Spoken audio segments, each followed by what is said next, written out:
Pag-usapan natin initial impressions niyo dito sa nilaunch na Cheque Bam campaign.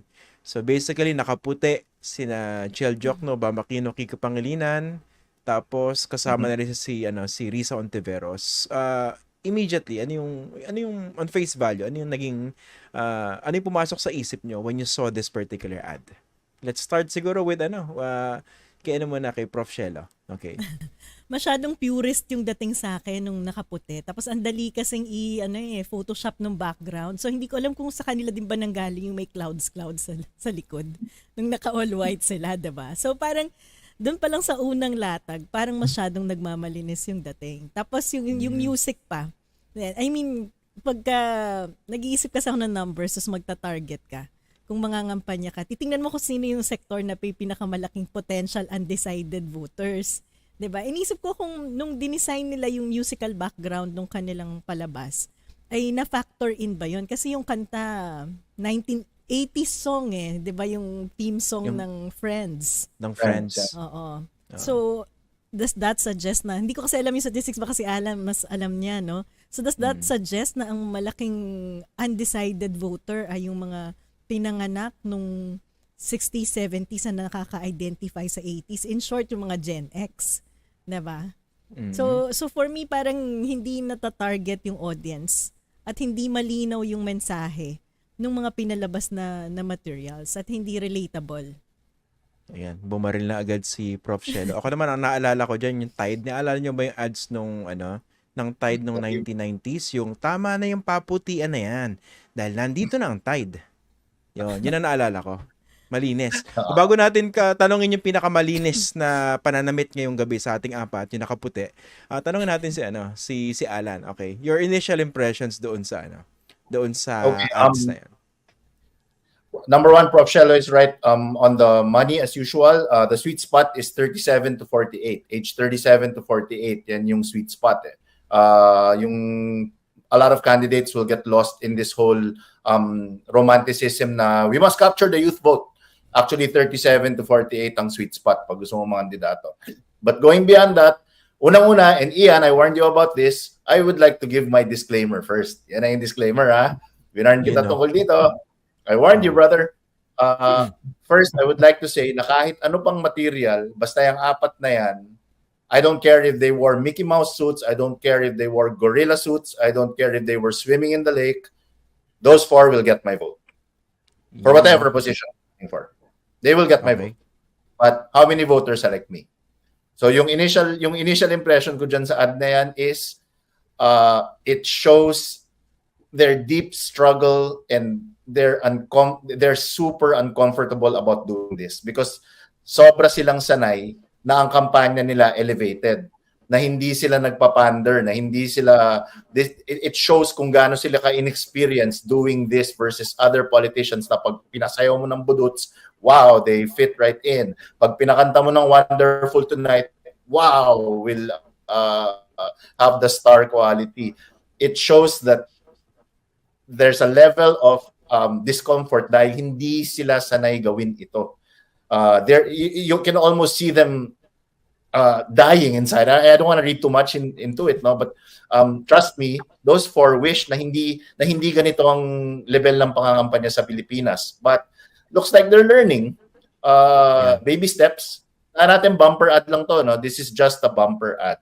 Hindi pa ito yung campaignable. At least I hope this is not the campaignable. But these are just bumper ads to get people to talk about them. And look at what we're doing now. So yun lang yung aking feedback doon. Ganda ng pagkakaspin ni Alan, pero very very useful information. Tama naman, no? Oo, malinis. Okay, mukhang they're struggling with that. Pero siguro ang tanong diyan, kakagat ba yan doon sa sa intended voter base nila kasi they have to really get the votes, no? So, tanongin natin siguro, again, no pun intended, kaya nagamit ko yung term nakakagat. Tanongin natin si Senator Edu Manzanas. Sa tingin niyo ba kakagat yan?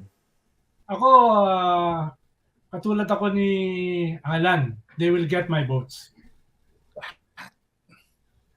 Yun na yan? Period. Ano ba gusto mo?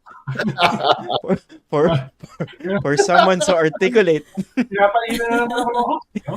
Wala akong pinapaan, pero for someone so articulate, ha? One-liner, ha? He will get my vote. Tapos, Mahirap eh.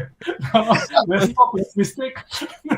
May nakatutok na baril sa likod. Ayan. May nakatutok mo AK. Oo. yan, you might need to rethink your choice of guest for tonight's topic, brother.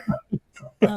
Actually, Pagkakataon mo na daw, Sec Edu, na mag-input kasi alam naman namin na baka naman wala kang puwang para kausapin ng ano. Dahil hindi ka pa miyembro nung slate, diba? Oo. Iparating. Ito yung pagkakataon mo na ihayag sa tingin ko, ang mga ang inputs. positive kasi dito, at least nung past 2 years kasi, medyo neither here nor there yung tatlo eh. Diba? Ang nag-scale up lang in terms of a narrative ay si Senator Risa na hindi naman siya kandidato sa midterms. Diba? So maganda na kahit papano ay yung tatlo ay nag-attempt na mag-scale up. At tingin ko yung ginagawa nila is in search of a brand, in search of a narrative.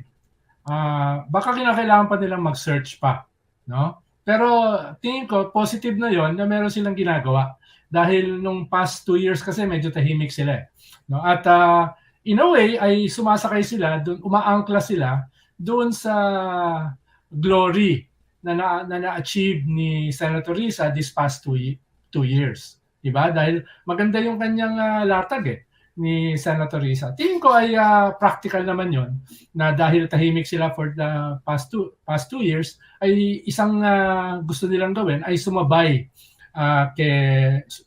sumakay doon kay Risa.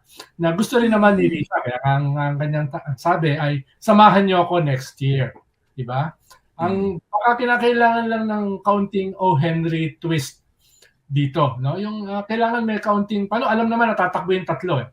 Alam din naman na kailangan ni Risa ng dagdag na kasama sa Senate next year.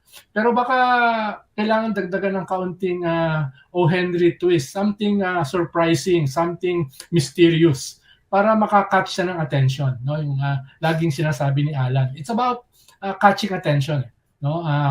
Hindi ko alam kung ano yung kanila ano yung hindi ko naman skill set yan mas skill set ni Alan yan tsaka ni Christian to some extent si Shelo. Ano ba yung nangyari focus group discussion nila?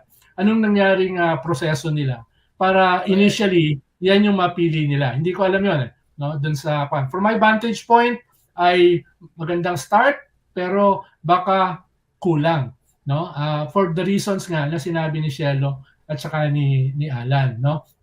Kaya siguro ngayon tignan nila ano ba yung mga reactions.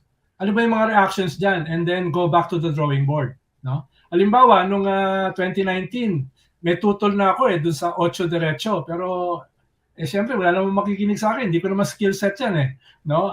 At eventually for the first time in history na zero ang opposition.